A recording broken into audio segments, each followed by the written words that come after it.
A Love Worth the Journey, a gripping historical Western romance audiobook. Chapter 1, Arrivals in Red Stone. I didn't even have to turn my head to know they were staring. I could feel their eyes, all that town gossip, practically sticking to my back like burrs on a dog's tail. The sun wasn't long over the horizon yet, but it was already bright enough to glint off the store signs, picking out every nick and scrape in the wood. The main street of Redstone stretched out in front of me, just as dusty as the trail that brought me here, and barely wide enough for 2 wagons to pass. Folks leaned on porch railings, hats pushed back, squinting against the light, like they were sizing me up for something. Not hostile, just curious. And wary. I suppose I couldn't blame them. A school teacher arriving in a town like this probably felt as natural to them as a cat walking into a hen house. I adjusted my grip on the leather straps of my satchel. It wasn't heavy, but the contents— chalkboards, arithmetic primers, a precious few readers— felt weighty enough in meaning. My skirt was already gathering a line of dust along the hem, and my boots, polished just the day before, looked like they'd been through a year's worth of wear. But that was the West for you. It had a way of putting its mark on you before you could so much as tip your hat. A wagon rattled past, the driver lifting 2 fingers off the reins in greeting. I gave a quick nod back. "Morning," I said. Though he was already moving on, his team of mules kicking up little clouds of dust. On the far end of the street, a bell jingled as someone stepped out of the general store. I caught snatches of conversation carried on the breeze. The words didn't matter so much as the tone. Soft and curious, wondering. Who's she, and what's she doing here? "I'll tell you what I'm doing here," I murmured to myself. "I'm here to make sure every last one of your children knows how to read." A gust of wind tugged at my hat, and I held it down with one hand, my other tightening on the satchel. Redstone wasn't much to look at yet, but the golden light filtering through the planks and windows told me it could be more. I just had to show them how.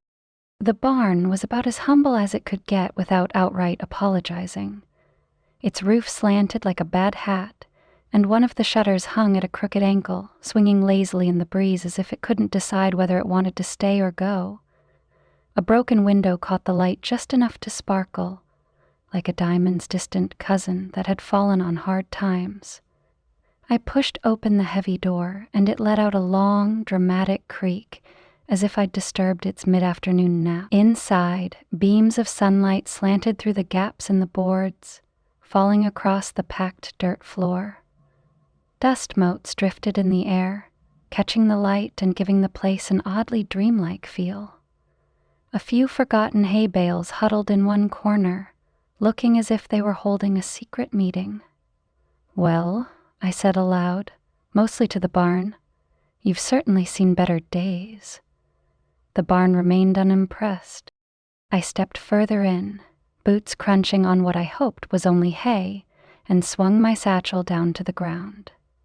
My fingers trailed over a warped wooden beam, the surface rough but solid beneath the years of grime.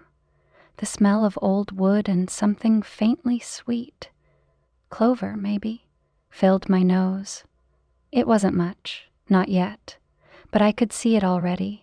Clean, polished floors, rows of small desks, a blackboard stretching across the wall, children seated at those desks, pencils poised, faces eager, eyes bright, the kind of bright you only get when you've been given something you never thought possible.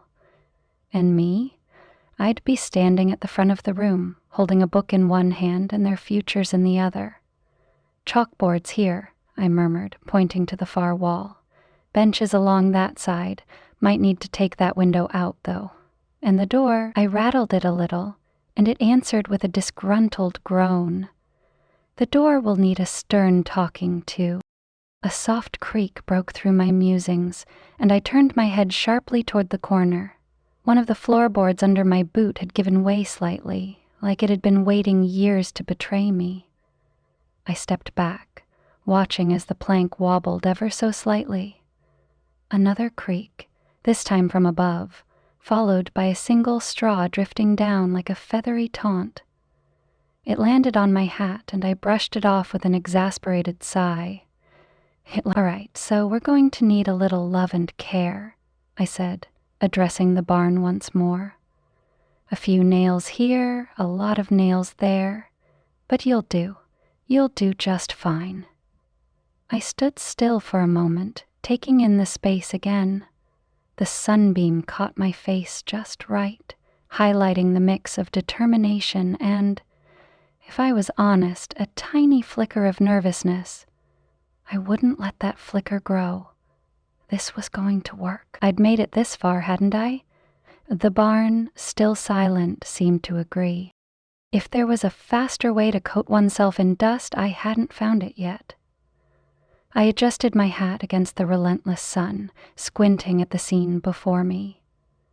The railroad construction site was a living, breathing thing, a beast of progress, all clanging metal and sunburnt backs, with sweat and steam rising in iron rails stretched across the dry earth like an unfinished promise, and men bustled between them, hammering, shouting, hauling, and cursing when necessary, which, judging by the frequency, was often. The air smelled of heated iron, trampled grass, and determination. I'd come out here purely out of curiosity. Well, that and a little forward thinking. A railroad could bring books. More settlers, more children who needed an education. That was the sort of progress I could tip my hat to. I stepped around a discarded length of rail and nearly ran straight into a broad chest. A very solid, very male, very dusty chest. "Whoa there, miss," came a voice deep enough to rival the train whistle itself. I took an immediate step back and lifted my gaze, and lifted it some more. Standing before me was a man who looked like he'd been carved straight from the land itself. Strong, steady, with an air of patience that suggested he did not take kindly to nonsense. He wasn't a giant, exactly, but he certainly made me feel smaller than I was used to. His sleeves were rolled up, revealing tanned forearms that had clearly seen their fair share of hard work. Dark hair, slightly tousled, clung to his forehead, and his blue eyes, striking, even in the haze of sun and dust, assessed me with quiet interest. "Not the safest place to be wandering, ma'am," he said. I straightened, smoothing the front of my dress in an entirely unnecessary motion. I wasn't wandering, I was walking, with purpose. His lips twitched, just barely. "That so?" "It is," I said, determined to hold my ground, though I had to tilt my head a bit to meet his gaze properly. "I wanted to see the railroad. It's going to change Redstone, isn't it?" His gaze flicked toward the unfinished tracks, then back to me. "Depends." "On what?" "On whether it's built right." He spoke with the kind of confidence that left little room for argument. Not arrogance, exactly, just certainty, the kind that came from knowing exactly what you were doing and doing it well. "Are you in charge here?" I asked, crossing my arms. "Depends who's asking," I lifted a brow. "Would you prefer I come back with an official letter of inquiry?" That got a full-fledged smirk. Brief, but there. "Nate Reed," he said finally, extending a calloused hand. "Chief engineer. And you are?" "Clara Whitman," I replied, placing my much smaller hand in his. His grip was firm, warm, and entirely too steady. "Schoolteacher." "Schoolteacher," he repeated, as if he were testing how the word fit in his mouth. "You plan on teaching the youngins how to read train schedules?" "Among other things," I said primly. "Like arithmetic, which, as I understand, is rather important when building something as large as a railroad." His chuckle was a low rumble, like distant thunder before a summer storm. "Fair point." I glanced at the half-laid track beside us. "So, Mr. Reed, do you believe in this railroad?" He considered that for a moment, his expression turning serious again. "I believe in doing things the right way. Too many folks in a hurry to get things done fast instead of getting them done well." He glanced toward a group of men near the rail ties. "Speed makes money. Safety keeps men alive." That was a sentiment I could respect. "Well then, Mr. Reed," I said, tilting my head slightly, "I'd say you and I have something in common. I rather prefer doing things properly, too." His gaze met mine, something unreadable flickering behind that steady blue.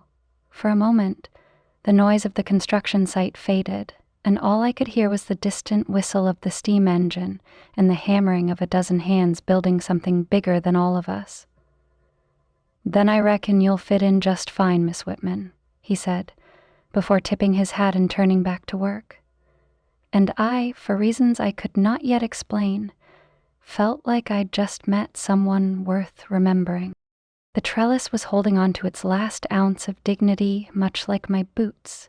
Both were sturdy enough, but one wrong move and things would start creaking in protest.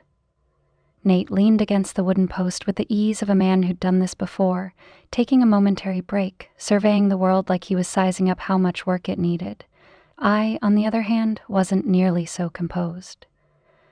"You'll want to stand in the shade a minute," he said, nodding to the slatted wood above, "unless you have a fondness for heat stroke." I debated informing him that I was quite capable of handling the sun, thank you very much, but seeing as I was already melting like butter in a skillet, I simply nodded and stepped under the trellis. The air was different here, still warm, but softened by the faintest whisper of a breeze. The noise of the construction site seemed further away, like the world had quieted just enough for a proper conversation. Nate rolled up his sleeves another notch, and I found myself, for the first time in my life, entirely fixated on a man's forearms. It seemed wholly unnecessary for someone's arms to look that capable. "So," I said, clearing my throat, "do you think Redstone is ready for this railroad?" He studied me for a moment before answering. "Redstone doesn't have much say in it. The railroad's coming whether folks like it or not." I tilted my head. "And do you like it?"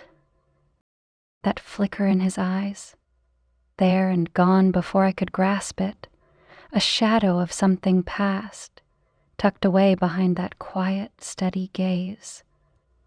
"I believe in progress," he said finally, "but progress doesn't always wait for folks to be ready."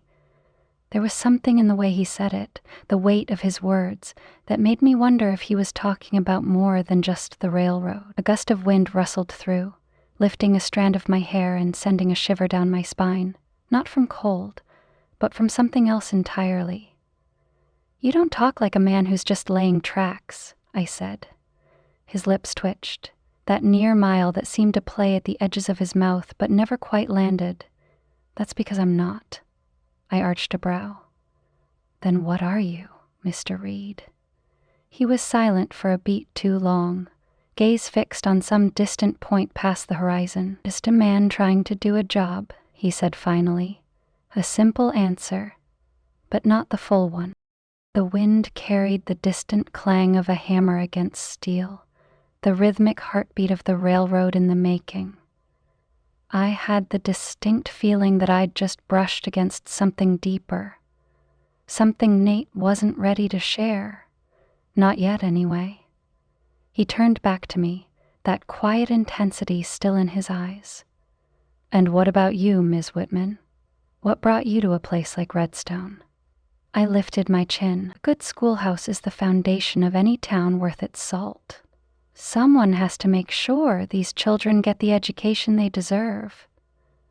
Nate studied me for a moment, his gaze searching mine like he was weighing my words, measuring something unseen. "Then, I reckon," he said, voice softer than before, "you and I both got work worth doing." And just like that, something unspoken settled between us. An understanding, fragile as a spider's web, but just as strong. The trellis groaned above us, a reminder that moments like this, in a place like this, never lasted long. Nate pushed away from the post, rolling his sleeves back down, that unreadable expression returning to his face. You'll want to get back before the sun sets. Redstone's roads aren't too kind at night. A perfectly reasonable piece of advice, and yet I had the distinct impression that what he really meant was, be careful. I adjusted my hat, holding his gaze for just a second longer than necessary. Good evening, Mr. Reed. He tipped his hat, watching as I stepped away. See you around, Miss Whitman. As I walked back toward town, I could still feel the weight of his gaze on me, and for the first time since arriving in Redstone, I wasn't entirely sure whether I was the one watching the town, or if someone, quietly, was watching me back. Chapter 3. The Charmer in the Shadows. If Redstone had a heart, it was currently beating inside the Gilded Pony, a saloon that had seen better days and worse clientele. It wasn't the kind of place where bar fights broke out over spilled whiskey, though I suspected it had its fair share of bruised egos. No, the Pony was more restrained. The air was thick with the scent of old wood, pipe smoke, and the unmistakable tang of cheap bourbon. A few men hunched over their drinks, speaking in low voices, while a tired-looking pianist plunked out a tune that was halfway between melancholy and, please put me out of my misery. I wasn't in here for the whiskey, though I wouldn't say no to a glass of cool water. No, I was here because, according to the town's most enthusiastic gossips, the railroad money man had arrived, and I, being the newly appointed school teacher, had a vested interest in anything that might change Redstone's future. The door swung open, and every conversation in the room paused for just a moment.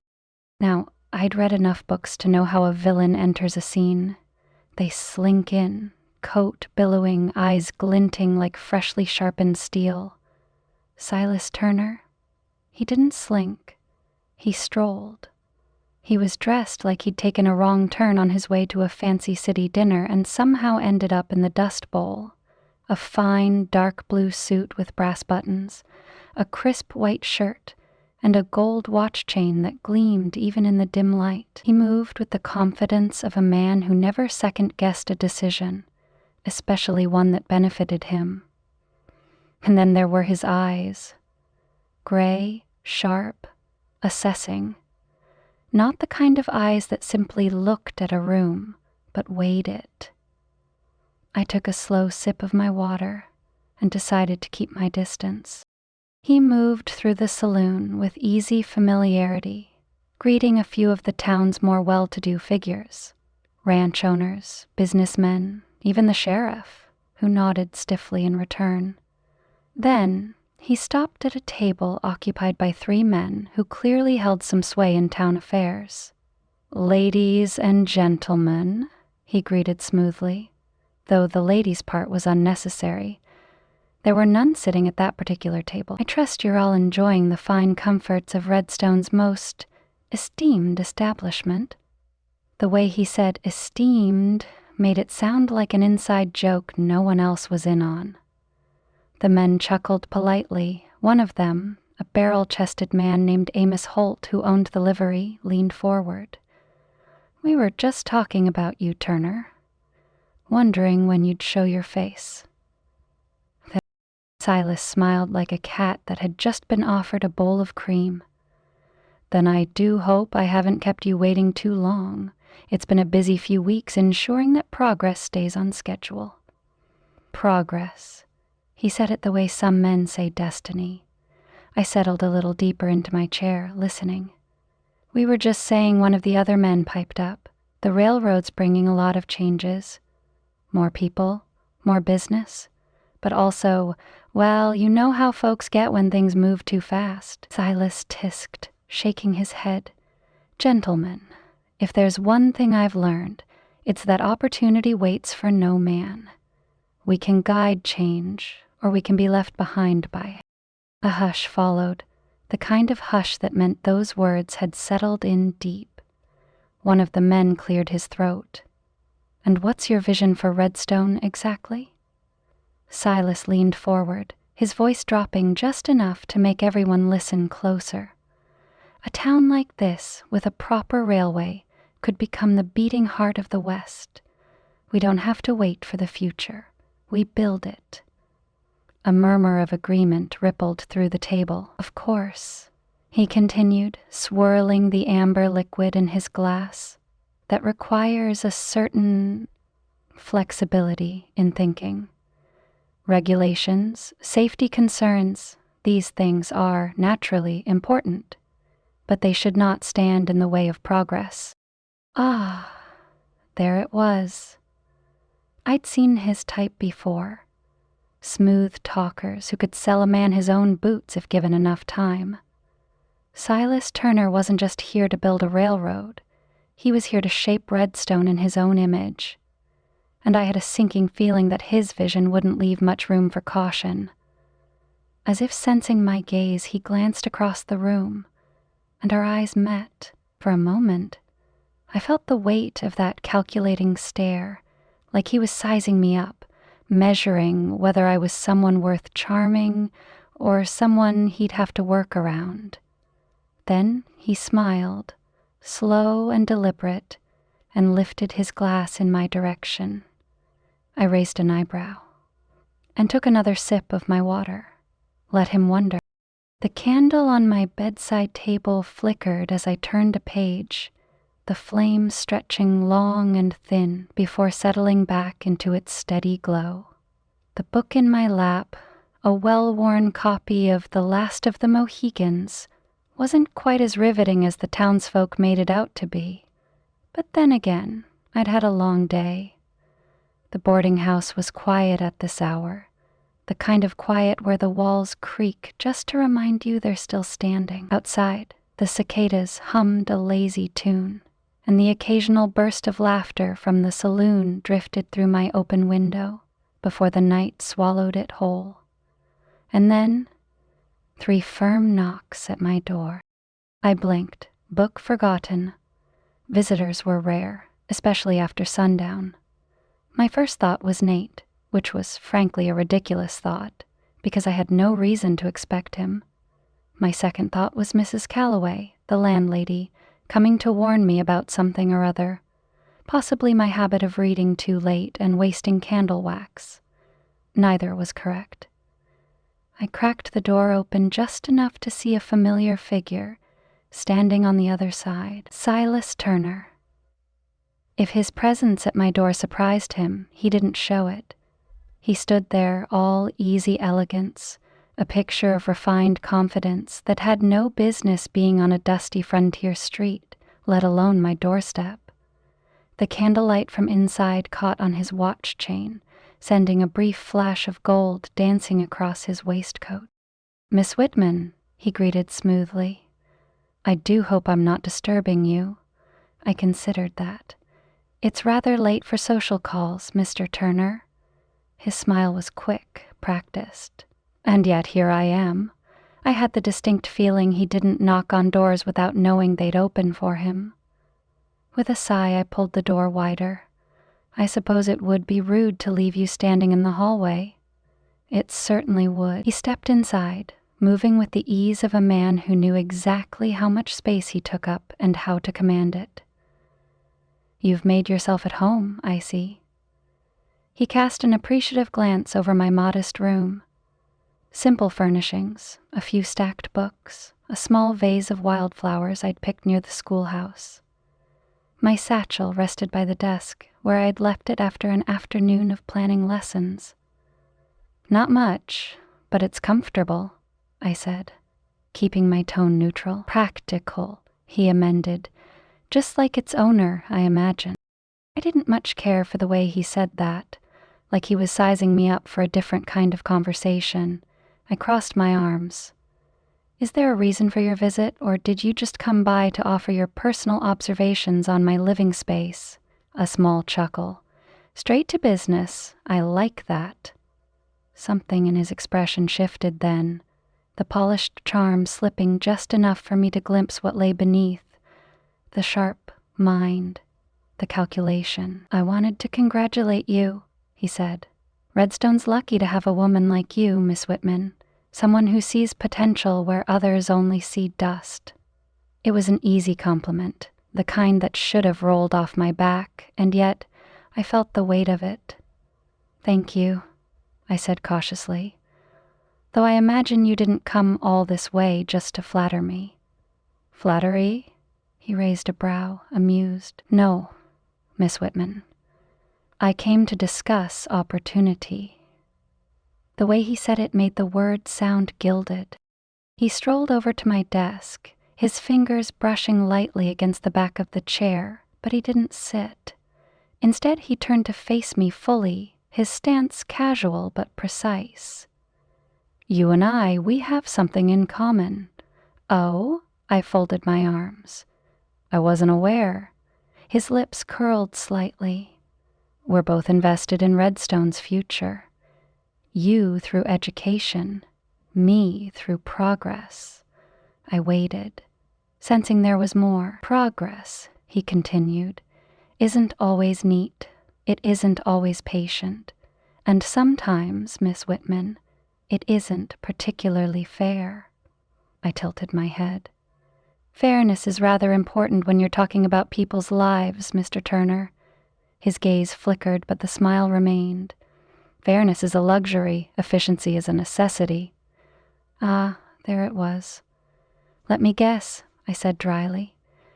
"This is the part where you tell me that cutting a few corners won't matter in the long run." He exhaled a quiet laugh.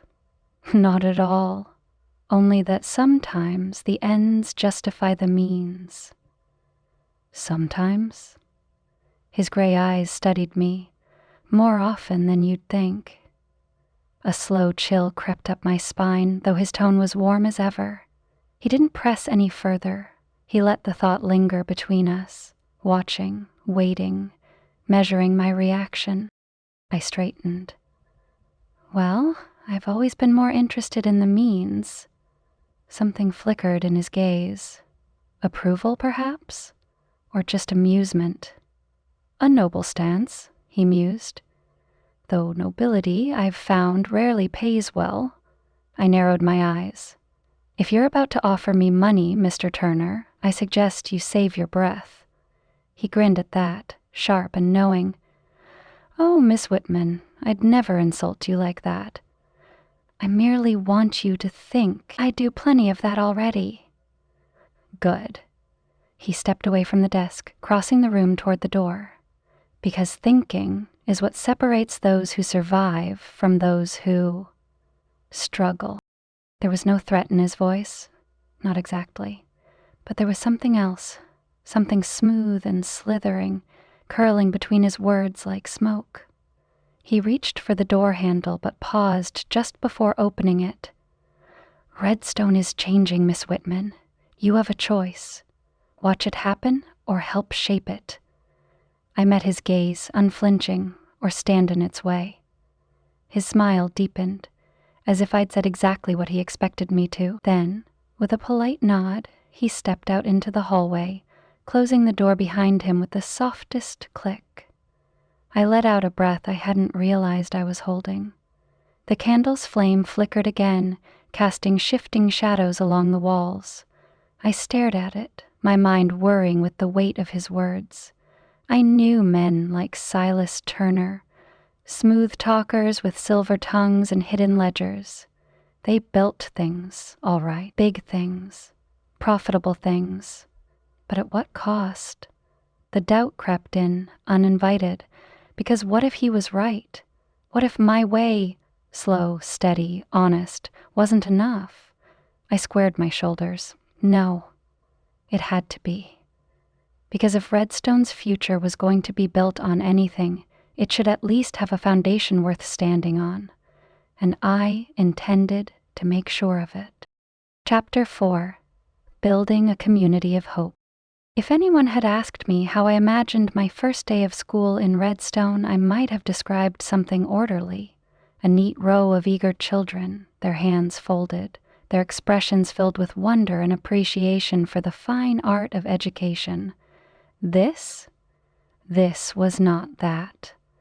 The moment the last child scurried inside, the room turned into something closer to a chicken coop than a classroom. There was shoving, there was whispering. A few boys had already started a secret game of elbow tag across the benches, while one girl was twirling her braids so aggressively I feared for her circulation. I took a deep breath, planted my hands on my hips, and gave the wooden floor a very firm stomp. "All right, settle down, or so help me I'll assign you all an essay on the thrilling life of the common barn owl." That got their attention. 12 pairs of eyes turned toward me, wary but intrigued. The older boys straightened ever so slightly, and one of the younger girls, barely 5, I'd guess, clasped her hands together, as if the very idea of an owl-themed assignment was more than she could bear. I suppressed a smile. Hooked them already. "Now," I continued, stepping in front of the chalkboard, "let's try this again. Good morning, class." Silence. A few fidgeting hands. I arched a brow. "I said good morning." A hesitant murmur rippled through the group. "That was sadder than a rain-soaked biscuit," I declared. "Let's try again. Good morning, class." This time, their voices rose in unison. "Good morning, Miss Whitman." "There it is," I said, beaming. "Much better." I let the warmth settle in my chest before pacing in front of them, my skirts swishing at my ankles. Sunlight streamed through the dusty windows, catching on eager faces, curious eyes. Some were nervous, some suspicious, but most were brimming with the kind of energy that meant we had potential here. "Well, I imagine most of you know who I am by now," I continued, "but let's make it official. My name is Miss Clara Whitman, and I have exactly one goal: to fill those bright heads of yours with more knowledge than you'll know what to do with." A boy in the back, who I recognized as Tommy Hollis, chief mischief maker, age 10, raised a skeptical hand. "Will this knowledge include things we can actually use?" he asked. The other boys snickered. I clasped my hands behind my back, tilting my head. "Well, that depends. What exactly do you think you'll need?" Tommy leaned forward, clearly emboldened. "I mean, reading's fine, I guess, but numbers? Why do I need numbers? I'm gonna run my pa's shop, not build a bridge." I tapped my chin thoughtfully. "So, you're telling me you plan to sell things without ever knowing how much money you're owed?" His brow furrowed. "If someone hands you a $2 bill for a 95-cent purchase, how much do you give them back?" I continued. Tommy opened his mouth, closed it, opened it again. The snickers turned into outright laughter. "Point made," I said with a wink. Tommy crossed his arms, but there was a grudging respect in his expression now. "And since we're talking about numbers," I went on, "let's start there." I turned to the chalkboard and with a satisfying scritch wrote a large 1 + 1 =. Immediately, several hands shot into the air, and just like that, the first day truly began. The town watches. I had just finished helping Sarah McAllister, a bright little thing with pigtails who kept mixing up her 4s and 5s, when I felt it. A presence. I glanced toward the open doorway and found that my little schoolhouse had an audience. Several townsfolk stood just outside, peeking in with various degrees of curiosity. Mrs. Calloway, my landlady, was in the front, her apron dusted with flour. Next to her was Amos Holt, the livery owner, arms folded across his barreled chest. A few other familiar faces lingered behind them, their expressions somewhere between hopeful and wary. It was strange, really. This was just a schoolroom, a barn turned into something more. And yet, I realized why they were watching. This was more than a schoolhouse.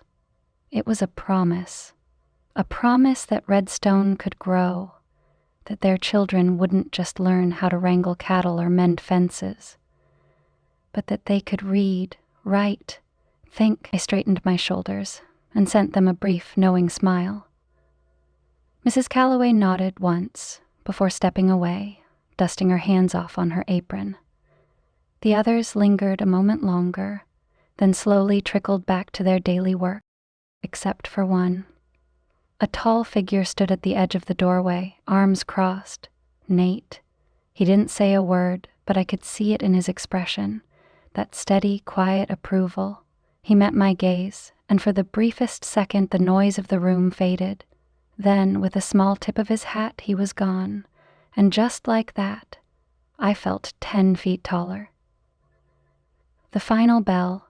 By the time the day ended, the children were dusted with chalk and enthusiasm, which I counted as a victory. "All right," I called out, clapping my hands together.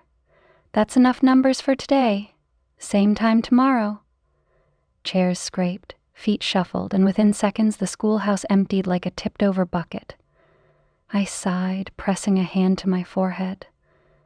"Well," I muttered, surveying the slightly chaotic remains of my first day. That could have gone worse. I heard a chuckle. Spinning on my heel, I found Nate Reed leaning against the doorway again, arms still crossed, an infuriatingly amused expression on his face. "You looked like you were preparing for battle when I left," he said. "Figured I'd check to see if you survived." I sniffed. "I did more than survive. I triumphed." He smirked. "That's so?" I lifted my chin. There was only one near riot. "Impressive." "I thought so." He tilted his head slightly. "Town's talking, you know."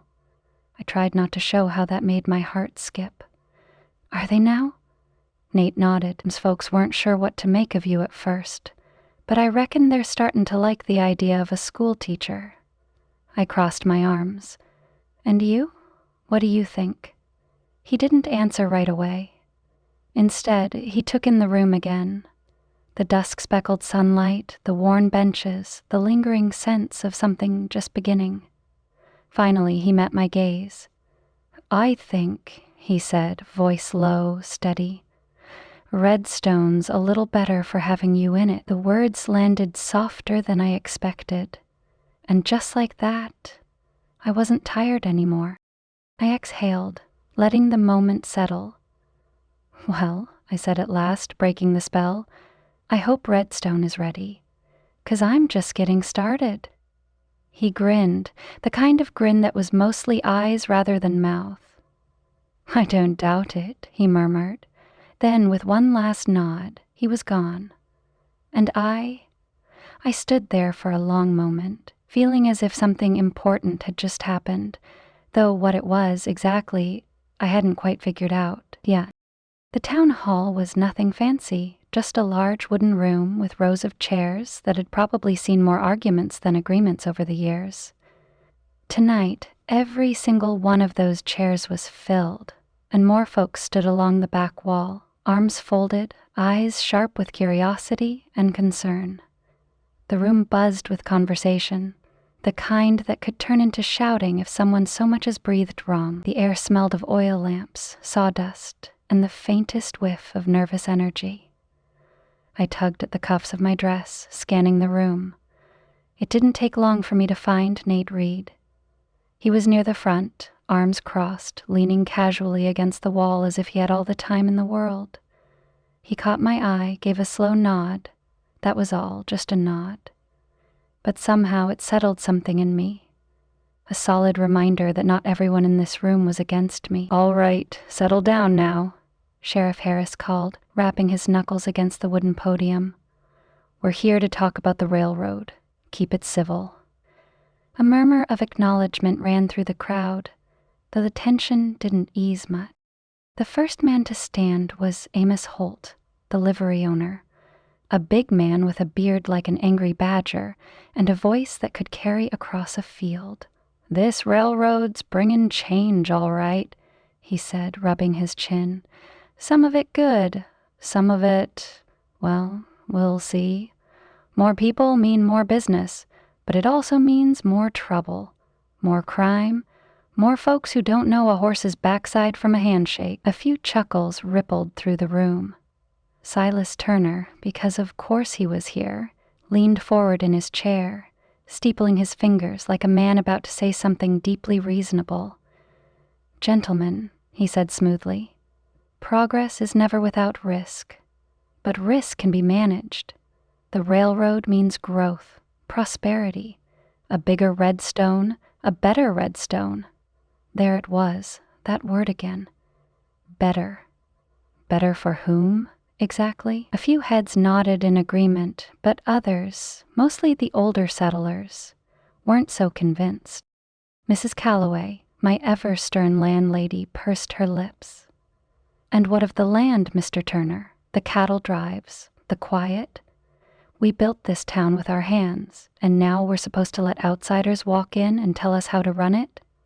Silas spread his hands, all magnanimous charm. "I understand your concern, truly, but progress waits for no one. We either adapt, or we get left behind." My fingers tightened around the back of my chair. That was enough of that. I stood. "Miss Whitman?" The sheriff looked at me in surprise. "You have something to say?" I cleared my throat. "I believe Mr. Turner is right about one thing. Progress does change things." I glanced at the crowd.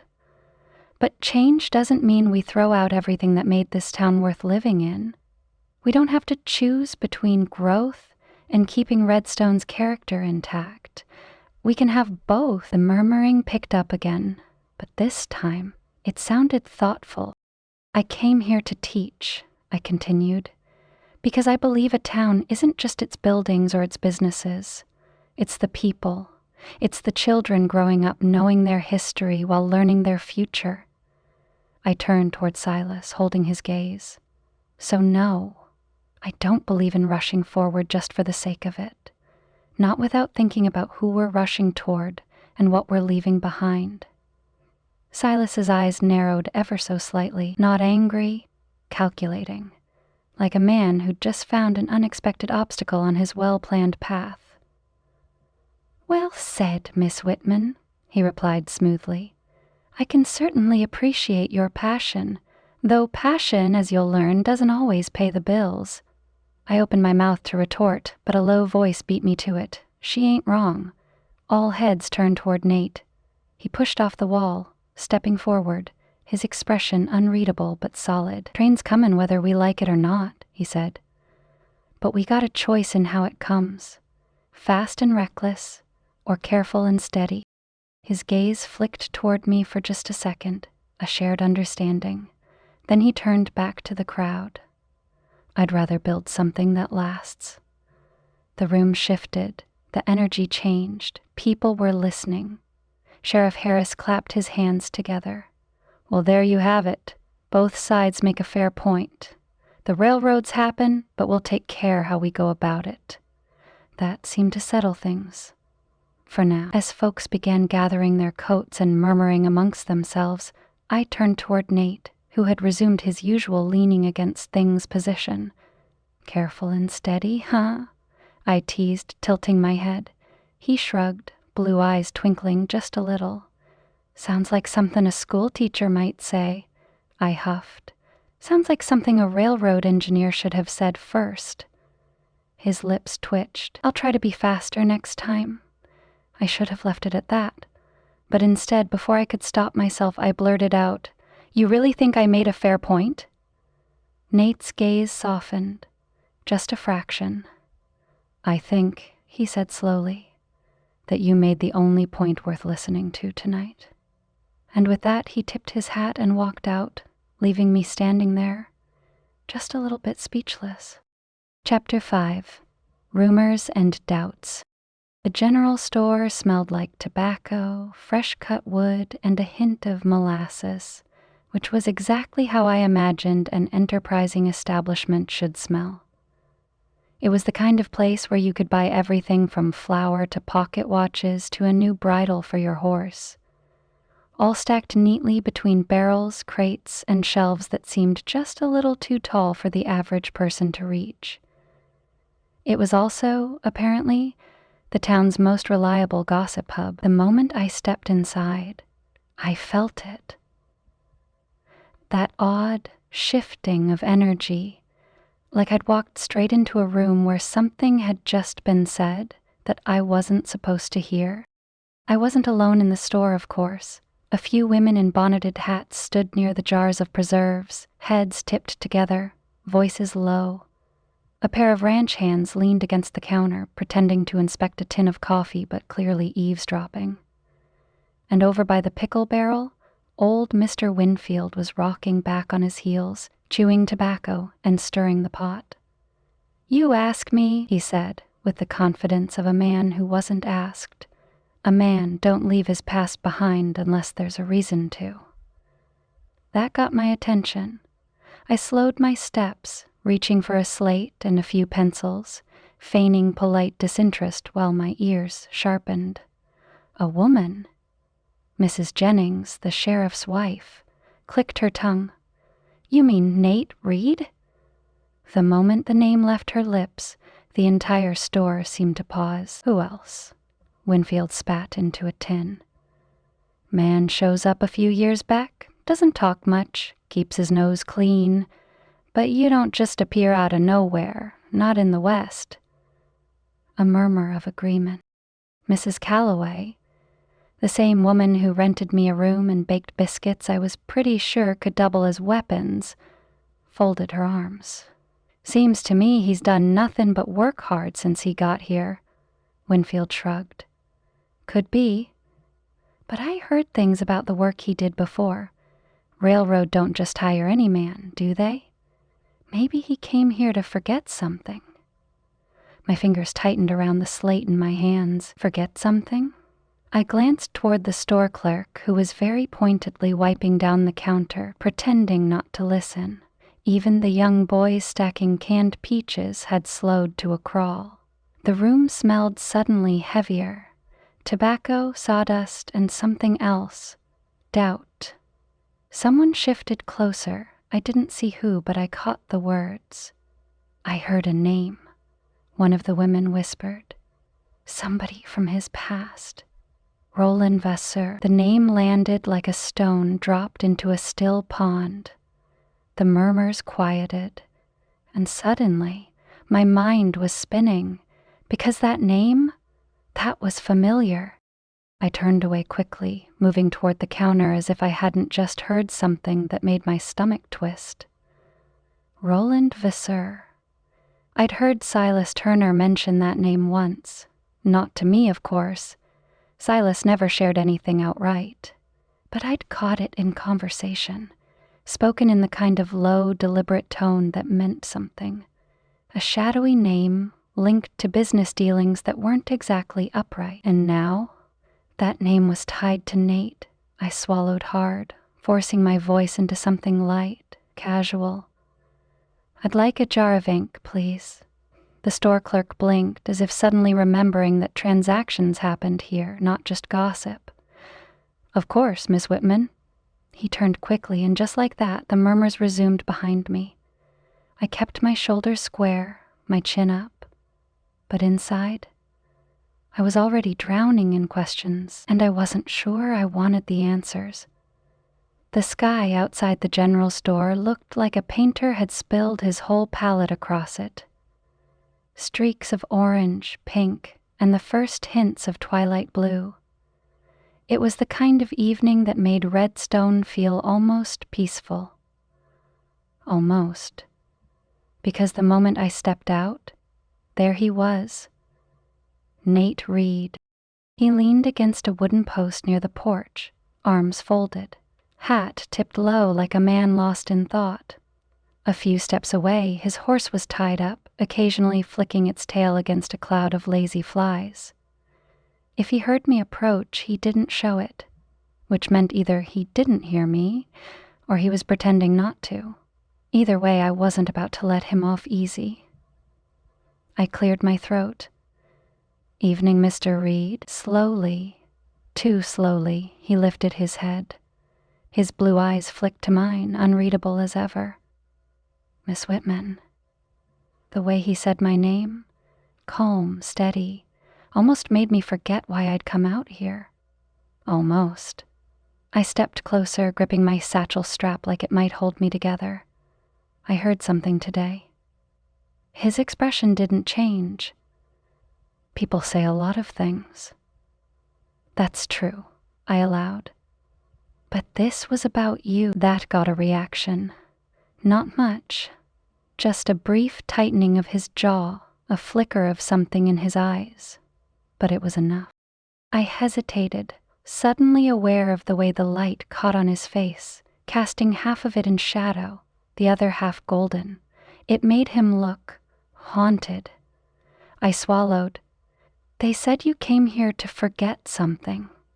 Nate exhaled slowly, like a man who'd been waiting for this moment and wasn't sure whether to face it or run from it. And his voice was quiet now. Do you believe them? That was the question, wasn't it? I wanted to say no, because this was Nate, the man who had stood beside me in the town meeting, who had listened when others didn't, the man whose quiet, steady presence had already started to feel reliable.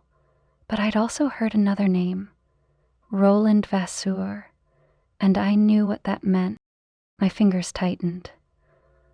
I don't know what to believe, I admitted. For the first time, something flickered in his expression, a crack in the armor. That makes two of us, he murmured. I opened my mouth. Whether to press him further or offer some kind of comfort, I wasn't sure. But before I could speak, movement at the edge of my vision caught my attention. A man stood at the far end of the street, just past the lamplight's reach. He wasn't doing anything, just watching, and not in the way casual strangers watch. No, this was something else. His stance was too still, his gaze too direct, like he was waiting for something or someone. A chill ran up my spine. Nate must have sensed it too, because his whole body went still. I turned back to him, but his eyes weren't on me anymore. They were locked on the stranger.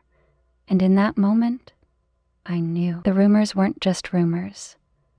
Something about Nate's past had just walked into town. Chapter 6. Sabotage on the Rails. It was the kind of cold morning that bit straight through your coat, making you second-guess all your life choices, including stepping out of bed in the first place. The sun had barely begun its slow climb, the sky still a bruised shade of blue and gray, when I heard the commotion.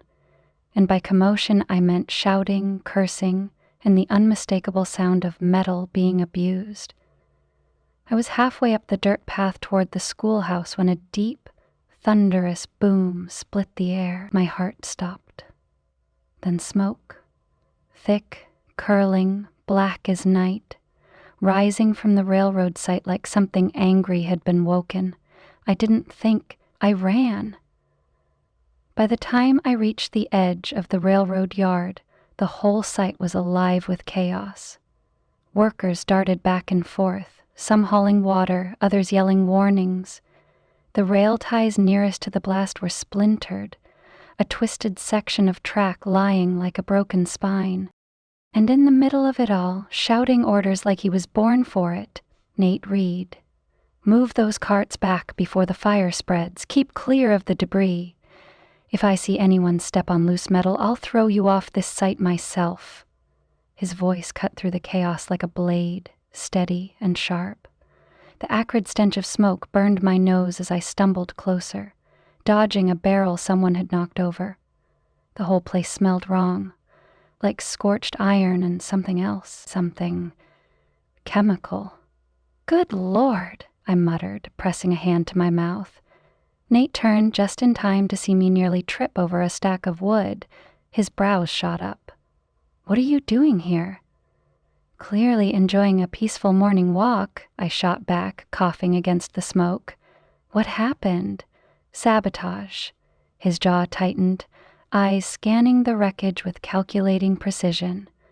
What? Somebody set a charge right under the track joint. Lucky it went off before a train ran through. Unlucky for the men working here. My stomach twisted. Sabotage. That meant intent. A groan came from nearby, and I spotted two workers hunched over a third, his leg pinned beneath a fallen rail. Nate was already moving, dropping to one knee beside them. "Easy now," he murmured, voice lower but no less firm. He glanced up. "We need leverage. Get me something solid." A younger worker sprinted off and returned moments later with a metal bar. Nate grabbed it, wedging it under the rail. The muscles in his forearms flexed as he pushed down, his face set in concentration. I barely noticed. I was staring. "Focus, Clara." Injured man first, admiring a man's biceps second. With a grunt, Nate shifted the weight just enough for the pinned worker to be pulled free. The man gasped in pain, but nodded weakly. "Get him to town," Nate ordered, "and someone tell the sheriff. We've got trouble." A heavy silence settled over the site. The fire had been smothered, but the damage had already been done. Tracks twisted. Beams broken. Hope rattled. Nate exhaled sharply, standing and turning back to me. "Still think the railroad's a good idea?" His voice was laced with something I couldn't quite place. I squared my shoulders, ignoring the way the wind tugged at my skirts. "I still think you're the right man to build it." For the first time that morning, he hesitated. Then, with the faintest ghost of a smirk, he muttered, "Hope you're right, Miss Whitman." The thing was, so did I. If chaos had a scent, it would be blood, sweat, and kerosene. The makeshift emergency tent near the construction site was crammed with bodies. Some injured, some just anxious, all of them angry. The canvas walls did little to keep the cold out, and the flickering lanterns cast long, jagged shadows over the worried faces of the gathered townsfolk. I had rolled up my sleeves, both figuratively and literally, and was currently pressing a damp cloth to a worker's temple, trying to convince myself I wasn't shaking. This was fine. This was completely fine. I ignored the fact that my heart was still racing from the explosion earlier, that I could still hear the crackle of burning wood if I listened too hard. That every time I glanced up, I caught sight of Nate Reed, standing just outside the tent, arms crossed, his expression set in stone. I focused on the injured man in front of me instead. "This is going to sting," I warned. "It already stings," he grumbled. First, well, now it's going to sting more. I dabbed the cut on his forehead, ignoring his hiss of pain. "Maybe next time, don't stand so close to exploding things." "Wasn't planning on it, Miss Whitman." "Good. I'd hate to see you make a habit of it." A low murmur ran through the tent, voices rising in hushed, heated conversations. I caught bits and pieces. "Ain't safe anymore." "Oh, someone did this on purpose." And I heard Silas Turner's name come up. I froze. Slowly, I turned toward the men talking near the entrance. "Silas?" I repeated, too loudly. The group of men startled, eyes darting to me. "What does he have to do with this?" A younger worker, barely out of his teens, cleared his throat. "Don't know for sure, miss, but some of us heard things." "Go on." I set my hands on my hips, my best teacher voice in full effect. He hesitated. Then, in a lower voice, he said, "We know Turner's been pushing for cheaper labor, faster work. Some folks say he's got connections, people who don't mind cutting corners." His gaze flickered to Nate, still standing outside. "And people who don't like men like Reed slowing things down with their principles." That was an awfully delicate way of putting it. Another worker, older, more seasoned, grunted. "I ain't saying Turner's behind this, but—" He scratched his chin. "A man like that, profits first, people second. Wouldn't be surprised if he knew who was behind it and just didn't care." A cold, ugly truth settled in my stomach. Silas Turner had always been charming, always too smooth, too reasonable, and now I was wondering if I'd been too quick to brush off the warning signs. I turned to Nate, who was watching me now, that same quiet intensity in his eyes. "You knew, didn't you?" I accused, stepping toward him. His expression didn't change. "Knew what?" "That Silas might be involved." I folded my arms, ignoring the fact that my heart was pounding, that he's got connections, that he'd rather see this railroad built fast than built right. Nate exhaled, running a hand over his jaw. I knew he was trouble. That's not an answer. That's the one I've got. Something frustrating and sharp twisted in my chest. Because this was the problem with Nate Reed. He stood there, solid as an oak, doing the right things for the right reasons, but never saying why. Never letting me see past the quiet, steady mask. I wanted to shake him. Or maybe, more alarmingly, I wanted to understand him. Instead, I stepped back. Well, it looks like your instincts were right. He didn't respond immediately, just studied me, his blue eyes shadowed in the dim lantern light. Then, in a voice that was too soft, too careful, he asked, "And what do your instincts say, Miss Whitman?" I inhaled sharply, thrown by the question, because I knew exactly what my instincts were telling me. That Silas Turner was more dangerous than I realized, that this town was on the verge of something big, and that Nate Reed, with his quiet resolve and his frustrating half-answers, was holding back something that could break this whole thing wide open. I lifted my chin, ignoring the part of me that wanted to stay in this moment longer than I should. My instincts, I said carefully, are telling me that I'm not done asking questions. His lips twitched, but the rest of his face stayed unreadable. Then I hope you know what you're looking for. I turned back toward the injured men, hands tightening at my sides. So do I, Nate. Chapter 7. The Confrontation. The sky over Redstone looked heavy, the kind of dusk that pressed against the earth like a held breath. Storm clouds curled on the horizon, dark against the streaks of burnt orange and fading pink. The wind had picked up just enough to make the dust shift in nervous little spirals.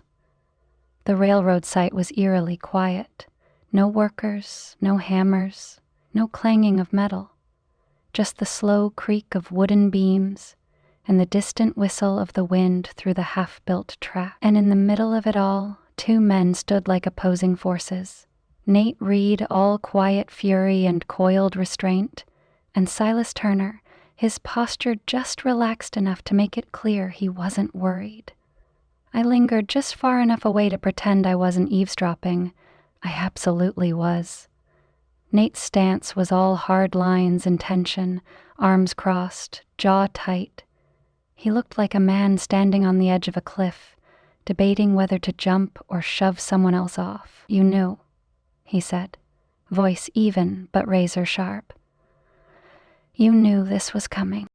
Silas sighed, not the kind of sigh that meant guilt, but the kind that meant exhaustion, like a man tired of being misunderstood. "Now, Nate," he started, shaking his head. "Let's not make this personal." Nate's laugh was quiet, but dangerous. "Not personal? You think because no one died today, I'm just gonna let this slide?" Silas exhaled, running a hand over his neatly styled hair. "I think you're overestimating how much control I have over all this." "You're saying you didn't have anything to do with the sabotage?" Nate challenged. Silas's silence spoke louder than any confession could. Nate took a step closer, and for the first time, Silas's easy charm faltered. "Just for a second, but I saw it." "Good men could have been killed," Nate said, voice lower now, dangerously steady. "You were so busy chasing progress you forgot that people aren't just numbers on a ledger." Silas let out a slow breath and glanced toward the wreckage of the rails. "You think I don't know that?" His voice was softer now. "You think I don't lie awake at night wondering if this is the only way?" Nate stilled, just a fraction, and that's when Silas delivered the twist. "You ever have to watch someone lose everything?" he murmured. "A home, a future. You ever watch someone you love break apart because you didn't do enough to stop it?" The wind whispered through the empty site, and for the first time since this whole mess started, Nate hesitated. Because this wasn't just business, I could see it now. The creases in Silas's expression, the way his fingers twitched at his side like he was holding something back. This wasn't just about greed or power. It was about desperation. "You don't have to do it like this," Nate finally said, his voice quieter now. Silas gave him a long, weary look. "Don't I?" And suddenly, it didn't feel like a showdown anymore. It felt like a man standing at a crossroads, and only one way led back. The wind picked up, sweeping through the railroad site with a whisper full of warnings. The tension between Nate and Silas stretched tight, a thread one wrong word away from snapping. And me? I had exactly 3 choices. 1, keep my mouth shut and let these 2 men sort things out like grown adults. 2, walk away and pretend I hadn't just overheard every single damning word. Impossible. 3, step into the middle of this mess where I absolutely did not belong and say something recklessly bold. Naturally, I picked option 3. I stepped forward, planting my feet firmly on the uneven ground. "All right, gentlemen," I called, loud enough for the gathered workers to hear. "If we're finished with the brooding and the dramatic standoffs, maybe we can discuss how to fix this town instead of tearing it apart." Nate turned slightly, his sharp blue eyes locking onto me with something between surprise and exasperation. "Huh?" Silas, on the other hand, smiled like I'd just made his evening. "Well, if it isn't our esteemed schoolteacher," he drawled. "Come to scold us, Miss Whitman?" I folded my arms. "If you deserve it." A few workers chuckled under their breath, but no one spoke up. Good, that meant they were listening. I exhaled, then turned to face the gathered men, some angry, some confused, all waiting for someone to make sense of this mess. "This town is growing," I began, "and I know change can be frustrating. It can feel like we don't have a say in it, but you do. We all do. And that means we get to decide if Redstone is built on greed and fear, or if we build something worth standing behind." I turned to Silas now, lifting my chin. "And I get it. I do. You think you're doing what's necessary." His expression flickered, something unreadable behind those silver eyes. "But if you think this town can survive by stepping over the people who made it, you're wrong." I gestured to the damaged tracks, the injured men. "These aren't just numbers on a ledger, Mr. Turner. They're fathers, sons, people who came here looking for a better life, not to be used and discarded." The wind rustled through the broken rails, a hollow sound against the heavy silence that followed my words. For the first time, I saw doubt in Silas's posture. It was small, barely there, but it was enough. Then he sighed, rubbing a hand over his jaw. "Well, Miss Whitman," he murmured, a touch too smooth, "you do have a way with words." "Thank you." I smiled sweetly. "You should try telling the truth with them sometime." A ripple of laughter ran through the crowd. Silas studied me for a long moment. Then, with a slow, knowing smirk, he tipped his hat. "Well then," he mused, "I suppose I'll be going." He turned without another word, stepping away from the wreckage, not defeated, not quite, but not victorious either. The moment he disappeared into the twilight, I let out a breath I hadn't realized I was holding. And then, from behind me, "Well," Nate murmured, low and thoughtful, "I think you just saved my hide." I turned, finding him watching me with that steady, unreadable gaze. I shrugged. "Couldn't let you have all the heroics." His mouth twitched. Almost a smile. Almost. The first raindrop landed on my sleeve, cool against the heat of the moment. And just like that, I knew something had changed tonight. Not just in Redstone, but between us. Chapter 8. Secrets Unveiled and Hearts Tested. The river moved slow that night, a ribbon of silver under the moon's quiet watch. The world around it had gone still. The usual hum of the west, distant coyote howls, restless horses, the wind stirring the grass, muffled by something heavier. And there, sitting on a flat rock by the water, was Nate Reed. I wasn't supposed to be watching him. Not really. I had meant to go straight home after the confrontation at the railroad site. But something unspoken, something unresolved, had sent my feet wandering instead. And that's how I found myself standing just beyond the trees, watching a man who never let his guard down, let it slip just a little. He held a small piece of paper, turning it over in his fingers like he wasn't sure if he wanted to write something down or tear it apart. The moonlight carved shadows into his face, catching on the furrow in his brow, the tension in his jaw. Then, with a quiet exhale, he reached into his pocket, pulled out a stub of a pencil, and began to write. I couldn't see what the letter said, but I could see how he wrote it, like it was a battle, like every word was something he had to force out of himself. I should have left then, given him his privacy, turned around, pretended I never saw this. But then he stopped writing, gripping the edges of the paper like it might slip through his fingers if he wasn't careful, and in the stillness that followed, I saw something I had never seen before. Regret. Not the kind that came from making small mistakes, but the kind that settled deep in the bones, the kind a man carried for years. Something in my chest twisted.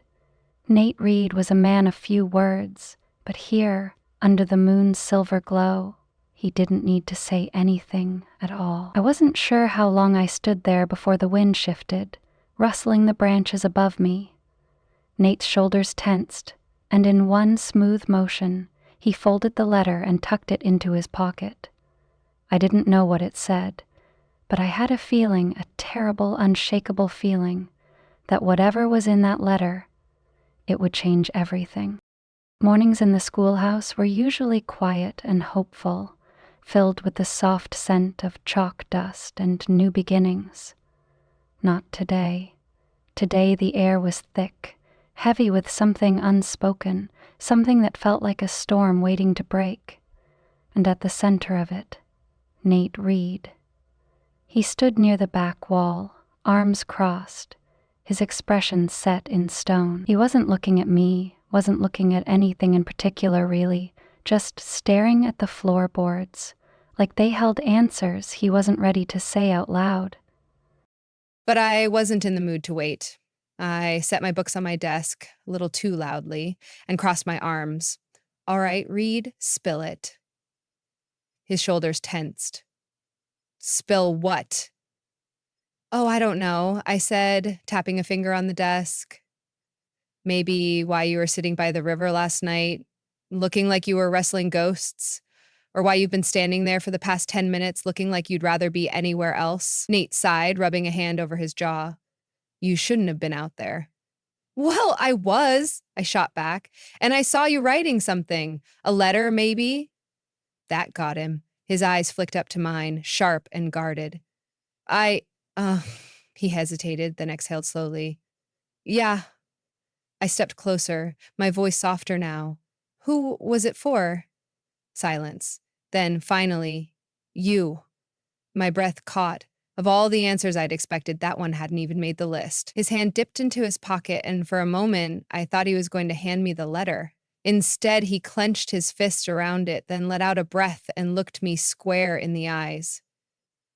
I should have told you sooner, he said, voice low and steady, but not unshaken. Something in his tone made my stomach tighten. Told me what? He hesitated, just long enough for my heart to start pounding. Then, there's truth to the rumors. I went still. The schoolhouse, usually so warm and safe, suddenly felt too small. Nate's voice was steady, but there was something raw in it, something stripped bare. Before I came to Redstone, he said, I worked on a railroad project out west. We were building through dangerous land, cutting through places that didn't want us there. It was supposed to be simple, lay tracks, move on, but it wasn't. I swallowed. What happened? His jaw tightened. There was an incident, a deal that shouldn't have been made. I didn't take the money, but I didn't stop it either. His fingers flexed like he could still feel the weight of whatever had happened. Men got hurt, others lost everything, and when it all went wrong, I left. I stared at him. Not because I hadn't expected something big, but because Somewhere deep down, I already knew. I had seen it in the way he carried himself. That steady, unshakable exterior that sometimes cracked just enough to let the weight of regret slip through. And now I had a name to put to it. Roland Vasseur. I knew that name, had heard it whispered in the same breath as Silas Turner's. My pulse thundered. Silas had said he believed in efficiency over ethics, had justified cutting corners for the sake of profit, and now Nate's past had crossed paths with that same darkness. I swallowed, struggling to find words. Why didn't you tell me? He shook his head, something like frustration flashing across his face. Because I didn't want it to matter. Well, it does. My voice was sharper than I meant it to be. His gaze darkened. I know. Silence stretched between us, heavy and tangled. I wanted to be angry. I should have been angry. But the truth was, I wasn't. I was hurt, conflicted.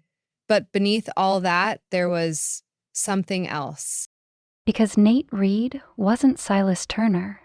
Silas had walked into Redstone with calculated intentions. Every word, every action, carefully placed for his own gain. Nate? He had left that life behind. He had chosen to do things the right way. And I had to decide what that meant to me. I looked down at my hands, at my knuckles turning white where they gripped the edge of my desk. Then I took a slow breath and let go. You made a mistake, I said finally, meeting his gaze again. But it wasn't just a mistake, was it? He shook his head. No. I studied him, the lines of his face, the weight in his eyes, and then I made a choice. I took a step forward, not away, toward. This changes things, I admitted, voice soft but sure. But I think the only thing that matters is who you are now.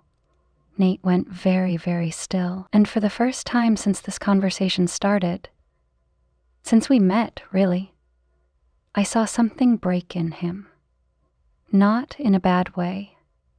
In a way that felt like relief, like hope. And just like that, I knew. We had crossed a line we couldn't uncross. And I wasn't sure I wanted to. Chapter 9. Healing and Rebuilding. The schoolhouse had never felt so full. I was used to the sound of children whispering behind their slates, the occasional thud of a toppled ink bottle, or the rustle of pages being very subtly passed between desks. But tonight it was grown men and women filling the benches, workers, ranchers, shopkeepers, all packed inside like a jar of pickled beets. The air was thick with cautious hope, the kind that hovered over the room like a candle flame in a breeze. It could burn bright or go out entirely, depending on what happened next. The wood-burning stove in the corner crackled softly, casting long shadows on the walls. The scent of burnt oak and fresh determination hung in the air. I stood near the blackboard, watching as Nate Reed leaned against the back wall, arms crossed, listening to the conversation unfolding in front of us. His expression was unreadable, but I could feel the tension in his stance, like he was holding something back. And then, of course, there was Silas Turner. Seated at the far end of the room, his usual air of untouchable charm was noticeably absent. He wasn't the center of attention this time. He wasn't leading the conversation. For once, Silas Turner was listening. A plan takes shape. Sheriff Harris cleared his throat and addressed the room. Well, folks, he said, scratching his chin, we all know what's at stake. The railroad's future is hanging by a thread, and after everything that's happened, there's plenty of reason to be cautious. A few nods, a few crossed arms. But, he continued, glancing at the gathered crowd, this town wasn't built on quitting. That got a murmur of agreement. Reed, he turned toward Nate, what's it gonna take to get this thing back on track? Nate unfolded his arms and stepped forward, speaking in that quiet, deliberate way of his. First, we check every inch of what's already been laid, he said. Make sure nothing else has been tampered with. Then we bring in extra security. His gaze flicked to the workers in the room. I won't have another man hurt on this project. A rumble of agreement spread through the crowd. Once we're sure it's safe, he continued, we rebuild, but this time we do it right. No cutting corners, no rushing through just to make investors happy. I glanced toward Silas, half expecting a snide remark, but he just sat there, fingers laced together, nodding slowly. And then he stood up. I braced myself. An unexpected apology, Silas exhaled, shoving his hands into his pockets. Look, I ain't one for long speeches. Someone in the back snorted. Silas smirked, but it faded quickly. I made some bad calls, he admitted. Didn't stop things when I should have. His gaze flickered. To Nate. And I sure as hell didn't listen when folks were trying to tell me I was wrong. Murmurs rippled through the room. Silas Turner, admitting fault. Surely the sun would rise in the west tomorrow. He glanced toward a small group of workers near the front. Men who had lost the most during the sabotage. I don't expect forgiveness, he said. But I'd like to help set things right. A pause, then one of the men nodded. Just once. It wasn't much, but it was a start. New beginnings. By the time the meeting ended, a plan had taken shape. The railroad would be rebuilt slowly and carefully. The town would ensure fair wages and safe conditions. And Redstone? Redstone would survive. As the last of the townsfolk filtered out, their voices low but hopeful, I found myself lingering by the blackboard, tracing a finger absently along the edge of my desk. A warm presence settled beside me. You did good tonight. I turned to find Nate, watching me with that steady gaze of his. I shrugged, trying to ignore the way my heart skipped slightly at his nearness. So did you, he smirked. I only said about 10 words, yes, but they were very effective words. His eyes crinkled slightly at the corners. Well, can't argue with that. I glanced toward the door where Silas was stepping outside, hands in his pockets. Do you think he'll actually change? I asked softly. Nate followed my gaze. I think he'll try, I exhaled. That's something, at least. And as the last of the lamplight flickered against the schoolhouse walls, I let myself believe, just for a moment, that maybe, just maybe, Redstone's future wasn't just being rebuilt. It was being... The schoolhouse garden wasn't much, just a small patch of earth where a few stubborn wildflowers and some hopeful vegetables had taken root. The little fence around it leaned slightly to the left, as if exhausted from holding itself upright for so long. But right now, with the moon hanging low and the voices from the town meeting fading into the distance, it felt like the only place in the world that mattered. And standing there, leaning against that crooked fence like he belonged nowhere else, was Nate Reed. I hesitated at the garden's edge, smoothing my hands over my skirts, suddenly unsure. We'd said so much in the last few days, but now, when it was just the two of us, I didn't know where to start. Turns out, I didn't have to. I figured you'd come out here, Nate said, his voice low and warm like the night air itself. Needed a moment to breathe? I sighed, stepping closer.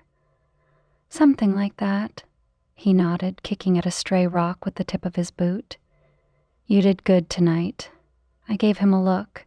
You already said that. Still true. I shook my head, leaning against the fence beside him. You know, I used to think being right was the most important thing. He raised an eyebrow. And now? I exhaled, watching the leaves tremble in the breeze. Now I think understanding is more important. Nate was quiet for a moment. Then carefully, he reached out, his fingers brushing mine. It was such a small thing, and yet I felt it everywhere. I should have told you sooner, he murmured. About everything. He hesitated, running a hand through his hair. I didn't want you to see me the way I saw myself. I turned to face him fully, taking his hand in both of mine. Nate, he swallowed, his blue eyes searching mine. I never saw you as anything but good. His breath hitched just slightly, but enough. I was afraid, I admitted. not just of your past, but of what it meant for me too, for what I believe in. It's easy to be idealistic when things are simple, but life isn't simple, is it? He let out a low, breathy chuckle, shaking his head. Not even a little? I squeezed his hand. I don't need you to be perfect, Nate. I just need you to be honest with me. No more walls. No more carrying everything alone. Something shifted in his expression then. Relief, maybe? Or something deeper. I can do that, he said softly. For you? I can do that.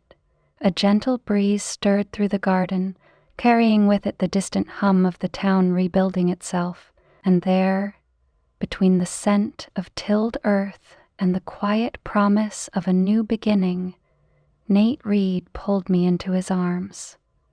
It wasn't rushed, it wasn't desperate, it was just right. And when his forehead rested against mine, his breath warm against my skin, I knew this wasn't an ending. It was the start of something real. Chapter 10. A New Dawn on the Frontier. The morning air had a bite to it, the kind that made you pull your coat a little tighter and breathe a little deeper, like you could swallow the sunrise whole.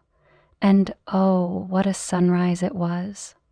The sky stretched out in hues of pink and gold, painting the horizon in a way that felt too perfect for a day like this.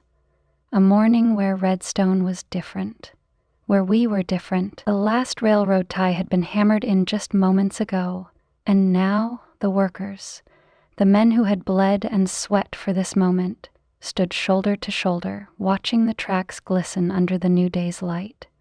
I let out a breath, hands clasped behind my back as I took in the sight. Would you look at that? I murmured. Beside me, Nate crossed his arms, tilting his head as he surveyed the final piece of the railway stretching into the distance. He didn't say anything at first, but he didn't need to. Because for the first time since I'd met him, he wasn't carrying the weight of something unspoken. Figured you'd want to see this, he said finally, his voice warm with something close to contentment. I smirked, nudging him with my elbow. Oh, you mean the part where everyone stands around and admires how utterly magnificent this railroad is? His lips twitched. Something like that. Around us, the town gathered. Shopkeepers, ranchers, mothers with babies in their arms, old men who had lived here before Redstone even had a proper name. A sense of awe hung in the air, the quiet kind of triumph that didn't need shouting. Because we had built this, we had fought for this. Not just the railroad, but the kind of town we wanted to be, the kind where progress and principles could stand side by side. The sound of hammers being set down echoed through the cool morning, followed by the clink of coffee mugs and the occasional clap on the back. I watched as Silas Turner stood a little ways off, hands in his pockets, gaze thoughtful. He wasn't smiling exactly, but there was something different about him now. A man trying to find his way back to who he might have been before ambition led him too far astray. And then there was Nate, standing tall, shoulders back, gazing down the railway like he was seeing more than just a track, like he was seeing a road he hadn't thought he'd ever be able to walk. You thinking about what's next? I asked softly. He exhaled, glancing at me. Something like that. I nudged his arm again, my voice teasing.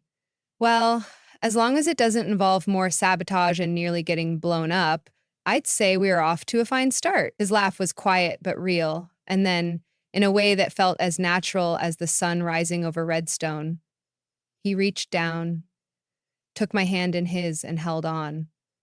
Not for show, not for anyone else, just for us. And as the railroad stretched out before us, as the town bustled with new beginnings, I knew this was only the start. The porch creaked softly beneath our chairs, rocking back and forth in lazy harmony with the warm evening breeze. I stretched my legs out in front of me, the weight of the past few weeks settling into something lighter, softer, the kind of tiredness that came not from worry, but from work well done. Beside me, Nate sat with his hat tipped low, his long legs stretched out, arms crossed over his chest. He looked as comfortable as a man could get, which was saying something for Nate Reed, a man who usually carried the weight of the world like it was stitched into his coat. For once, though, he looked at ease. "Not bad," I murmured, watching the railroad line shimmer in the sunset's golden light. Nate cracked an eye open. "Not bad?" I fought back a grin. "Well, I was going to say magnificent, but I figured your head's big enough as it is." He huffed out a laugh, shaking his head. "Careful now, Miss Whitman. You keep sweet-talking me like that, I might start thinking you like me." I shot him a sideways glance, playing along. "Might? Nate, I just spent weeks defending your honor, standing beside you in town meetings, and quite literally saving your life. I'd say that's a fairly strong indication." "Maybe," he mused, his lips twitching at the corners. "Could just mean you enjoy trouble." I sighed dramatically. And here I was, thinking I liked a quiet life. His hand slid over mine on the armrest, warm and solid, his thumb tracing soft, absent-minded circles. "You sure about that?"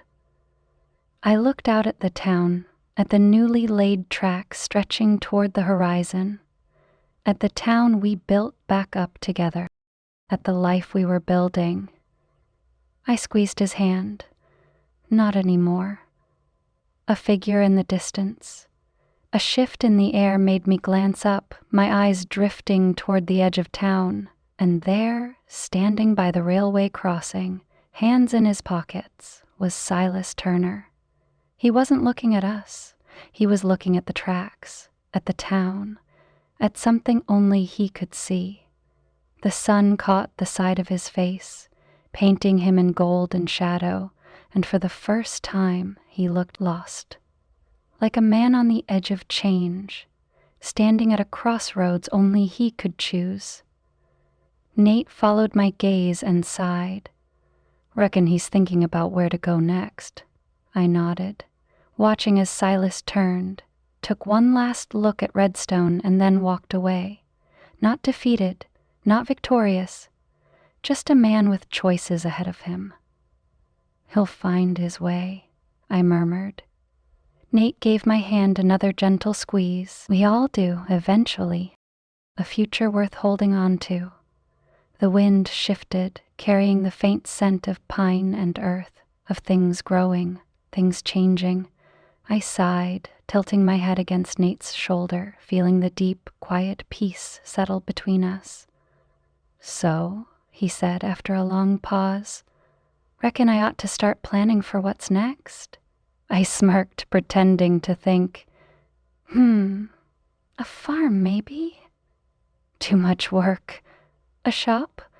Don't much like standing behind a counter." I bit my lip, fighting back a grin. "Well, there's always marriage." The rocking chair stilled. Slowly, I turned my head to find Nate watching me, his blue eyes warm and steady. "That so?" he murmured. I arched a brow. "You scared, Reed?" His smirk was slow, easy. "You wish." The sun dipped below the horizon, the last light turning the world soft and golden, and as the stars winked to life above us, I knew, whatever came next, whatever challenges lay ahead, we'd face them together, because this was home, and he was mine.